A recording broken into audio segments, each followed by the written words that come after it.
నమస్తే P9 news కి స్వాగతం. ముందుగా ముఖ్యాంశాలు. సంక్షేమ పథకాలు దరిచేరుస్తాం. విభిన్న ప్రతిభావంతులకు కలెక్టర్ భరోసా. జిల్లా విద్యాశాఖ ప్రకాశం గ్లోబల్ NRI ఫోరం ఆధ్వర్యంలో పుస్తకాలతో స్నేహం. విభిన్న ప్రతిభావంతుల సంక్షేమానికి ప్రభుత్వం కట్టుబడి ఉందని, ప్రతి పథకాన్ని వారికి అందించేలా చర్యలు తీసుకుంటామని జిల్లా కలెక్టర్ పోలా భాస్కర్ హామీ ఇచ్చారు. పాత జెడ్పీ కార్యాలయంలో జరిగిన విభిన్న ప్రతిభావంతుల దినోత్సవ సభలో ఆయన పాల్గొని మాట్లాడారు.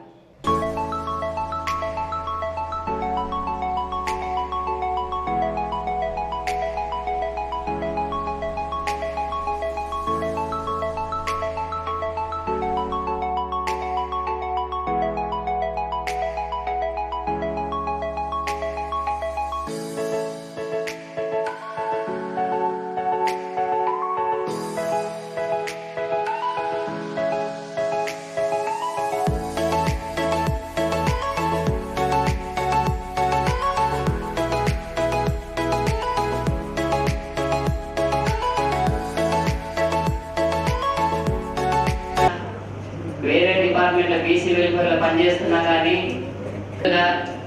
ధన్యవాదాలు తెలియజేస్తున్నాను. మరి మన సమస్యలు ఏవైనా కానీ ప్రపంచానికి తెలియాలంటే ముఖ్యంగా మీడియా అవసరం. మీడియా లేనిది ఎటువంటి సమస్యలు బయటికి రావు. అలాంటి మీడియా వారికి ధన్యవాదాలు తెలియజేస్తున్నాను. ఈరోజు ఈ విధంగా మనం ఈ హాల్లో కూర్చోగలిగామంటే విభిన్న ప్రతిభావంతులంతా మొన్న 27వ తారీఖు స్పోర్ట్స్ జరిపి ఈరోజు ప్రైజెస్ తీసుకోవడానికి ఈరోజు మనమందరం సమావేశమయ్యాం. ఈ పండగ వాతావరణం సందర్భంగా మనందరము ఆహ్లాదకరంగా మన విషయాలన్నీ వినడానికి, సమస్యలన్నీ తీర్చడానికి మన జిల్లా కలెక్టర్ గారు వచ్చున్నారు. సమస్యలన్నీ ప్రతిరోజు అన్ఎంప్లాయీస్ VCYA వారు ఎప్పుడు ప్రతిరోజు ప్రతి గ్రీవెన్స్లో లెటర్లు ఇస్తూనే ఉన్నారు. వారి ఆ లెటర్లన్నీ మన ఏడీ ఆఫీస్కు మా దృష్టికి వస్తున్నవి. వాటిని కూడా పరిష్కరించడానికి మన ఏడీ గారు, కలెక్టర్ గారు కృషి వచ్చేటప్పటికి ఏవైతే మనం పెండింగ్ ఇష్యూస్ అనుకున్నామో మనం అది కూడా కంప్లీట్, మన గౌరవ జిల్లా కలెక్టర్ గారు కూడా అది కంప్లీట్ చేశారు. ఈ సందర్భంగా వాళ్ళందరికీ కూడా అందజేయడం జరుగుతుంది.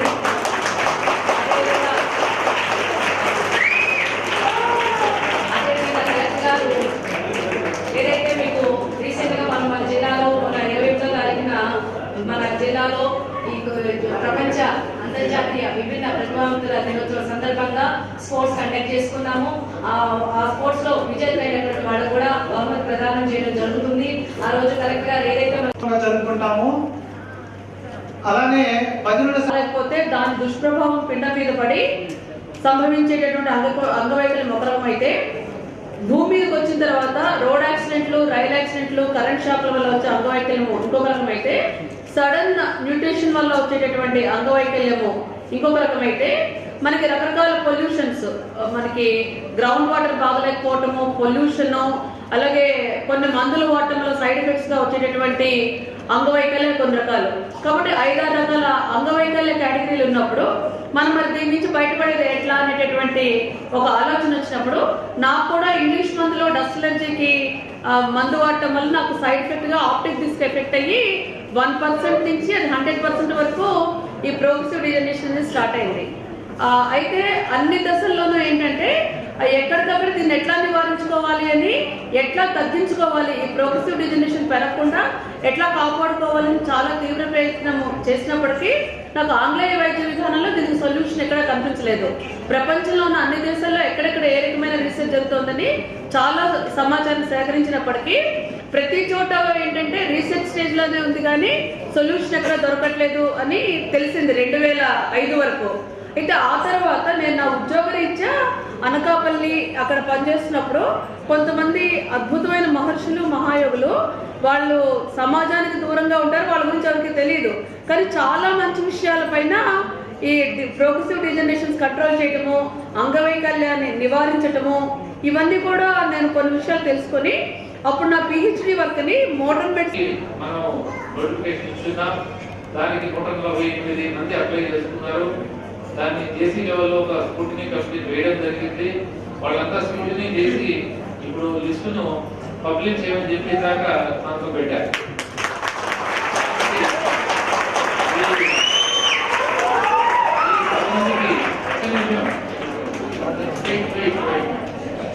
ఈ 10 మందికి ఉద్యోగాలు నూతన సంవత్సరం కానుకగా ఇస్తామని చెప్పి మీకు తెలియదు.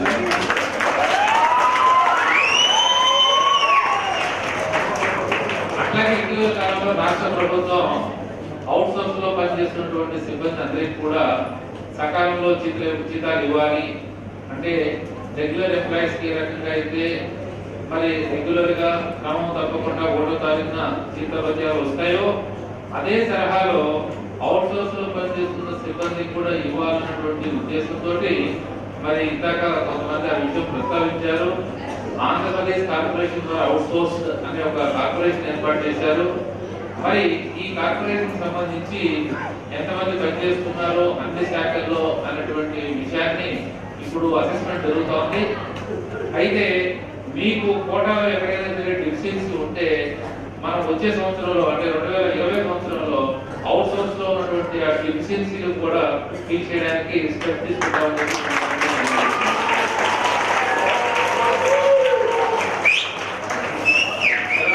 ఇందాక చాలా మంది ఇది ఎందుకు ఈ సబ్జెక్టు నెగ్లెక్ట్ కావడంతో నాకైతే అర్థం కావట్లా. ఈ సదరం కింద సర్టిఫికేట్ తీసుకోవడానికి వస్తుంటారు.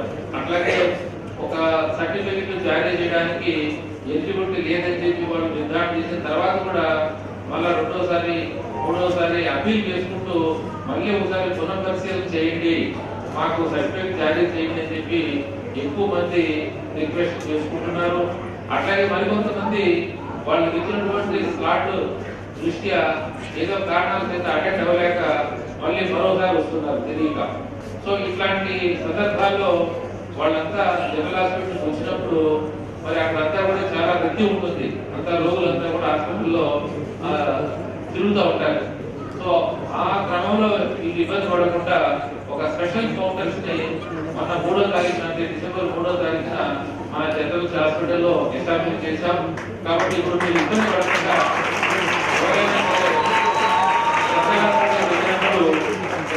వెళ్ళినప్పుడు ఆ స్పెషల్ కౌంటర్ లో మీరు కూర్చుంటే అక్కడ స్టాఫ్ ని అపాయింట్ చేశాం. వాళ్ళు ఈ యొక్క సమాచారాన్ని అంతా కూడా తెలుసుకుని మీకు ఏ సమస్య కూడా అదంతా కూడా నోట్ చేసుకుని మీకు సహాయ సహకారాలు అందించే విధంగా జనరల్ హాస్పిటల్లో ఈ ఏర్పాట్లు చేశామని చెప్పి ఈ సందర్భంగా మీకు తెలియజేస్తూ మరి అట్లాగే ఒక చిన్న విషయాన్ని కూడా నా దృష్టికి తీసుకొచ్చారు. మరి ఎక్కడో ఒక 30 మందికి అవుట్ సైడ్ ఇచ్చినట్టు చెప్పారు. వాళ్ళకి 42 వాళ్ళకి ప్రైవేట్ సంబంధించి బౌండరీస్ చూపించాలా అని చెప్పి రిక్వెస్ట్ చేశారు. అది పెద్ద సమస్య ఏం కాదు. అది వారం 10 రోజుల్లో నేను ఏడి సర్వేని పంపించి మీకు అందరికీ బౌండరీస్ ఫిక్స్ చేయడం జరుగుతుంది. జిల్లా విద్యాశాఖ మరియు ప్రకాశం గ్లోబల్ ఎన్ఆర్ఐ ఫోరం సంయుక్తంగా పుస్తకాలతో స్నేహం కార్యక్రమాన్ని స్థానిక సర్వశిక్ష అభియాన్ కార్యాలయంలో ఏర్పాటు చేశారు. ఈ కార్యక్రమానికి జిల్లా నలుమూల నుండి ప్రభుత్వ పాఠశాల విద్యార్థులు పాల్గొన్నారు. ఈ కార్యక్రమానికి ప్రకాశం జిల్లా global NRI forum incharge C Prasad, Venkateshwar Reddy, Karunakar తదితరులు పాల్గొన్నారు. దేవిని చూడరా, శత్రువులను చెండాడేరా, తరలిని నాయకుండురా, స్వరాజ్య సంగ్రామం చేసేరా, సంగం లక్ష్మీ బాయిరా, బలను బాగు పరిచేరా, దుర్గాబాయి దేశము మహిళల మార్గము దిద్దెరా. అన్ని రంగంలో మహిళలు ఆదర్శంగా నిలిచారు. బలానంటి బలితమ్ముడా మేలు బలానై తందాన తరిగిడుతు కర్త. అక్క తర్వాత ఏం జరిగిందో నేను చెప్తాను. మన ఆదర్శ మహిళలకు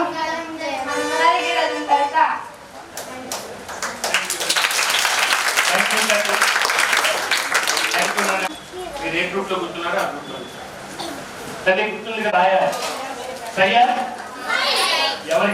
అంటే ఎట్లా తాత అన్నాడు. మరి పొద్దున ఏం తిన్నారు అంటే ఒకటి ఇడ్లీ, ఒకటి దోశ, ఒకటి అన్నం అన్నాడు. పాట చేస్తాడు ఎట్లనో చెప్పిన, ఇడ్లీలు అంటే మాకు ఇష్టం, దోశలు అంటే మాకు ఇష్టం, ఇడ్లీ కన్నా దోశల కన్నా అన్నం అంటే మాకు ఇష్టం. ఇంతేరా పాట రాయటం అంటే అన్న. వాళ్ళు ఇన్ని చెప్పారు, ఎవరోళ్ళు 1వ తరగతి వాళ్ళు.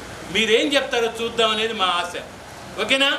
నేను 2-3 లైన్లు చెప్తా, మిగిలిన వాటిని మీరు రాయాలా. తర్వాత ఇప్పుడే అన్నం తిన్నారు, ఒక్కడు కూడా కదలట్లే. ఈ పక్కన కనిగిరి, ఈ పక్కన వరకు పిల్లలు రేపొద్దున అక్కడికి వస్తారు. దాదాపు 150 మంది పిల్లలు, ఒక 25 స్కూళ్ళ నుంచి టీచర్లు అక్కడికి వస్తున్నారు. వీళ్ళ కథలంటే ఏంటి, వీటిని చెప్పడం ఒకటి. వీటి వెనకాల నిజమైన ఆలోచన ఏంటంటే 6-7 తరగతుల పిల్లల్ని ఇక్కడికి రమ్మన్నాం. వీళ్ళు రేపొద్దున స్కూళ్ళల్లో రీడర్స్ క్లబ్స్ పెట్టాలి. ప్రతి స్కూల్లోనూ లైబ్రరీస్ ఉన్నాయి. పాపం టీచర్లకు నిజంగానే చాలా పనులు ఉన్నాయి. టీచర్లు చేయాల్సిన పనుల కంటే ఎక్కువ చేస్తున్నారు. టీచర్ల పనులు తగ్గించి పిల్లలకి పని అప్పచెప్పాలనేది మా ఆలోచన. ఈ రాష్ట్రాన్ని విద్యాశాఖ అధికారులుగా ఉన్న వాళ్ళ ఆలోచన కూడా అదే. టీచర్ల పనిని కొంచెం తగ్గించి టీచర్ల పర్యవేక్షణలో పిల్లలు పుస్తకాలు ఇవ్వాలా అని చెప్పి వాళ్ళు నమ్ముతున్నారు. మేము ఆ పనిని చేయటం ఎట్లానా అనేదాన్ని మేము చేస్తూ ఉన్నాం.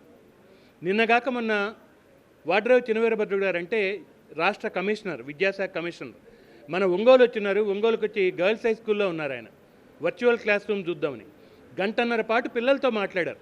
అక్కడ ఇదే రకంగా లైబ్రరీ లాగా పెడితే పిల్లల పుస్తకాలు వాటన్నిటిని ఆయన అడిగిన ఒక మాట నాకు మాటిమాటికి గుర్తొస్తుంది. ఇట్లా మీరు వారానికి ఒకసారి పెడతారా, 15 రోజులకు ఒకసారి పెడతారా అని అడిగారు. మేము అదే మిగిలిన టీచర్లను కూడా అడుగుతున్నది. ఆల్రెడీ పుస్తకాలు, చాలా పుస్తకాలు ఇందాక డిఓ గారు కూడా చెప్పినారు. ఈ పుస్తకాలన్నింటినీ చుట్టూ పెట్టేది బెంచెస్, 1 పైసా ఖర్చు పెట్టాల్సిన పనిలే. ఒక బెంచెస్ చుట్టూ వేసేసి చుట్టూ పుస్తకాలు పెట్టడం, మధ్యలో క్లాస్ వైజ్ పిల్లల్ని కూర్చోబెట్టడం, వాళ్ళకి పని పెట్టడం.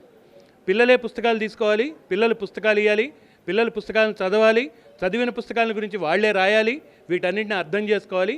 ఇదొక రీడర్స్ క్లబ్ లాగా ఎదగాలనేది రాష్ట్ర విద్యాశాఖ వాళ్ళ ఆలోచన. వాళ్ళు మమ్మల్ని అడిగారు కాబట్టి, మాకు ఇష్టమైన పని కాబట్టి మేము కూడా చేస్తున్నాం. ఈ జిల్లాకున్న ప్రత్యేకత ఏంటంటే పీజీఎన్ఎఫ్, ప్రకాశం గ్లోబల్ ఎన్ఆర్ఐ ఫోరం పేరుతో గత 2 ఏళ్లుగా 136 స్కూళ్ళల్లో మనం ఈ పని చేసాం. ఒక్కొక్క స్కూల్కి 30,000 రూపాయల పుస్తకాలు ఇచ్చాం. వాళ్ళ దగ్గరికి వెళ్ళి 2 రోజులు ఆ స్కూల్లో ఉండి వాళ్ళ కథలు చెప్పడం, కథల్ని డ్రామా చేయడం చేసాం. అందుకని ఈ జిల్లాని సెలెక్ట్ చేసుకున్నారు. ఈ జిల్లాలో ఏ రకంగా జరుగుతుందో చూసి మిగిలిన జిల్లాల్లో కూడా ఇదే రకంగా చేయాలనేది రాష్ట్ర విద్యాశాఖ అధికారుల ఆలోచన. మాకు ఇష్టమైన పని కాబట్టి మేము దీన్ని ప్రాణం పెట్టి చేస్తున్నాం. ఇవాళ ఇక్కడ ఉంటుంది మిత్రమా, రేపు పొదిల్లో ఉంటుంది. పొదిల్లో కూడా ఇదే రకంగా 150 మంది పిల్లలు వచ్చి వాళ్ళు పొద్దునుంచి సాయంత్రం దాకా ఇదే రకంగా ఆడుకొని, పాడుకొని, కవితలు రాసి, కథలు రాసి, కథలు చదివి, వీటన్నిటిని మాతో ముచ్చటించి సాయంత్రానికి మళ్ళీ ఇళ్ళకెళ్తారు. ఇది ఈ 2 రోజుల వ్యవహారం. దీని తర్వాత ఉపాధ్యాయులుగా మాకు అనుభవం అది. అయితే ఈ అనుభవాన్ని విస్తృతపరిచి ప్రతి ఒక్కరి అనుభవంగా ఒక వాస్తవంగా గుర్తింపు చేయడం, ఒకవైపు పిల్లలతో ఈ చదువు, పుస్తకాలు చదవడం అనే అలవాటుని ఒక బలమైన ఒక అలవాటుగా, ఒక బలమైన సాధనంగా పాఠశాలలో తీసుకెళ్తే టీచర్ మీద భారం పడటం తగ్గుతుంది. టీచర్ పాత్ర తగ్గి పిల్లవాడి పాత్ర పెరుగుతుంది.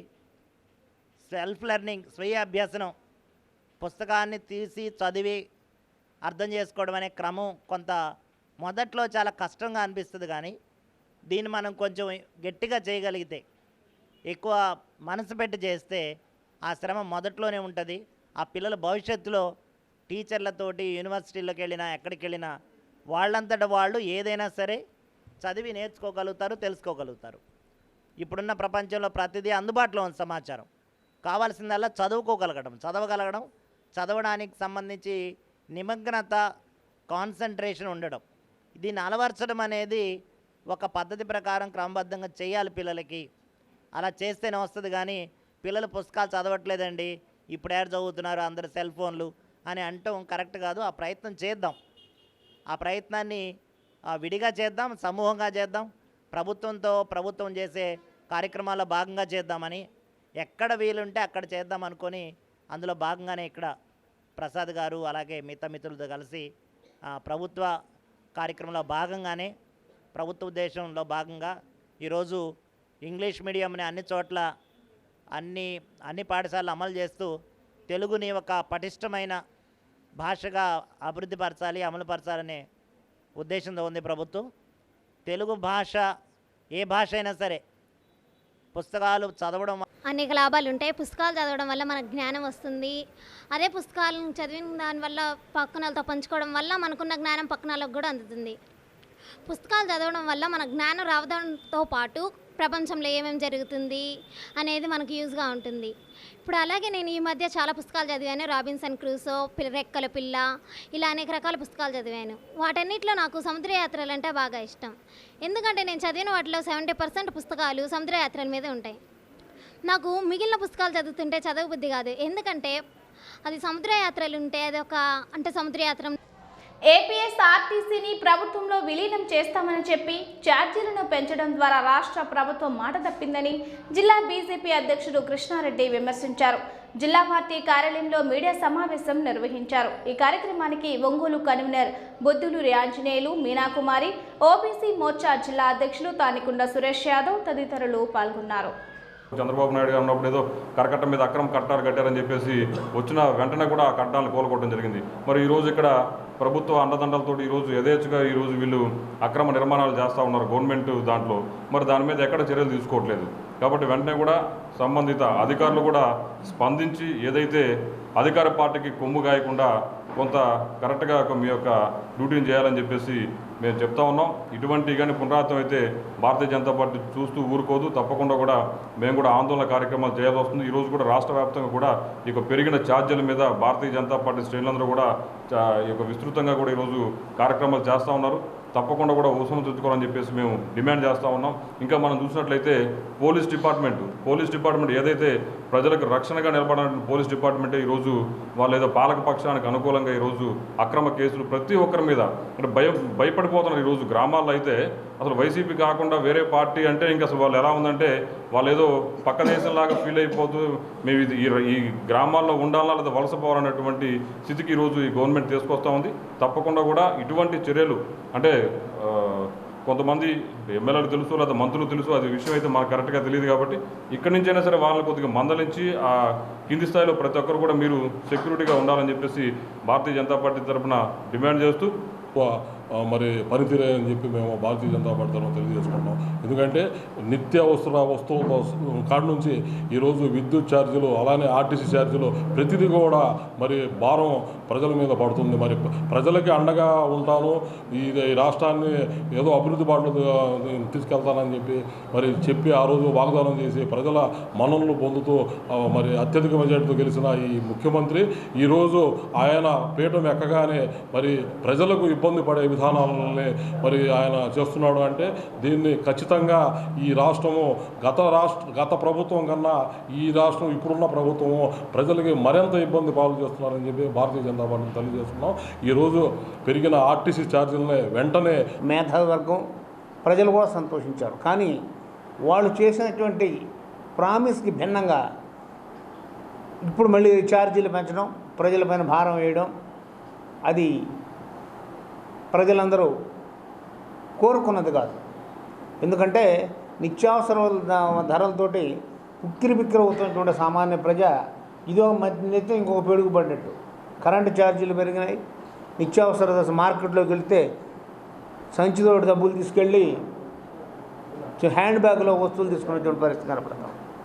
మరి ఇలాంటి పరిస్థితుల్లో ఏదైనా ఊతం ఇచ్చేసి ఆర్థిక పరిస్థితిని, వాళ్ళ ఆర్థిక అవసరాలని పెంపొందించే రూపంలో జరగాలి. కానీ దానికి భిన్నమైన రూపంలో జరిగితే వీళ్ళు నిలదొక్కోవడం కష్టం. ప్రభుత్వం కూడా ప్రజాగ్రహానికి గురి కావాల్సి వస్తుంది.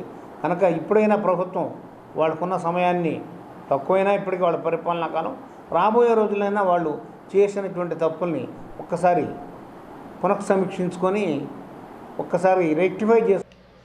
ప్రకాశం జిల్లా కొరసపాడు మండలం అనమనమూరు గ్రామంలో 5 లక్షలతో నిర్మించిన వాటర్ ప్లాంట్ను అద్దంకి వైఎస్ఆర్సీపీ కాంగ్రెస్ పార్టీ ఇన్ఛార్జ్ బాచిన కృష్ణ చైతన్య ప్రారంభించారు. గ్రామంలో మంచినీటి సమస్య ఎక్కువగా ఉండటంతో మరో వాటర్ ప్లాంట్కు భూమి పూజ చేశారు.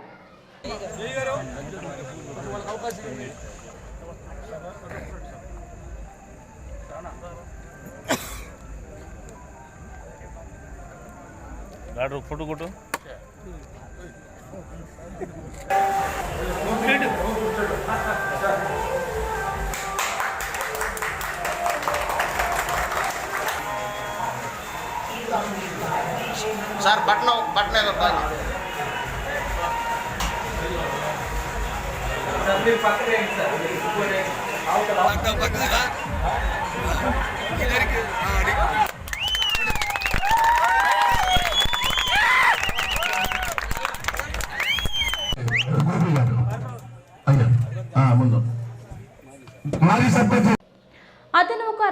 ఆర్మీ ఉద్యోగి. సమాజ సేవ తమ లక్ష్యంగా బతుకుతుంటాడు. అద్దంకి పట్టణంలో ఎక్కడ సమస్య ఉన్నా అతను ప్రత్యక్షమవుతుంటాడు. అతనే పంతంగి జ్యోతయ్య. ఇటీవల పట్టణ ప్రజలు డెంగ్యూ జ్వరాలతో బాధపడుతున్నారని, ప్రధానంగా ప్రభుత్వ కార్యాలయాల వద్దకు వచ్చే వివిధ ప్రాంతాల ప్రజలు దోమల దాడితో జ్వరాల బారిన పడుతున్నారని, తన వంతు కాలువలు శుభ్రం చేస్తున్నారని. మున్సిపల్ కార్మికులు పంచాయతీ వారు చాలామంది ఉన్నారు, కానీ వారి దృష్టికి తీసుకెళ్ళడానికి ఎవరు కూడా ప్రయత్నం చేయట్లేదు. పోలీస్ స్టేషన్ దగ్గర ఎంతోమంది కేసుకు సంబంధించినటువంటి వచ్చి ఈ దోమలు కుట్టినందువల్ల బోధకాలు డెంగీ జ్వరం వచ్చిందని ఎంతోమంది కంప్లైంట్ చేసి ఎవరికి వాళ్ళు వైద్యం చేయించుకుంటున్నారు. కానీ చట్టపరంగా సమాజపరంగా బాధ్యత తీసుకొని ఇక్కడ శుభ్రం చేసేవాళ్ళు ఎవరు లేరండి. మేము అలసి సొలసి బాధతోటి ఈ యొక్క శుభ్రం చేస్తున్నాము. ఈ కాలువ కింద ఒక 2 క్వింటాళ్ళు చెత్త, బాటిళ్ళు, గుడ్డలు అన్నీ ఆగి ఉండడం వల్ల ప్రవాహం లేక మురికి నీరు ఆగిపోయి సమాజ సేవే మా లక్ష్యం. సాధ్యమంతా సమాజంలో ఎక్కడ చెడుంటే అక్కడ కొంత మనవంతు సహకరించాలనే ఉద్దేశంతో సమాజ ఆరోగ్యం కోసం, నా సొంత ఆరోగ్యం కోసం మేము ఈ విధంగా చేస్తాం. స్థానిక కలెక్టర్ కార్యాలయం ముందు ఉద్యోగ, ఉపాధ్యాయ, కార్మిక, పెన్షనర్ల సంఘాలు ధర్నా నిర్వహించారు.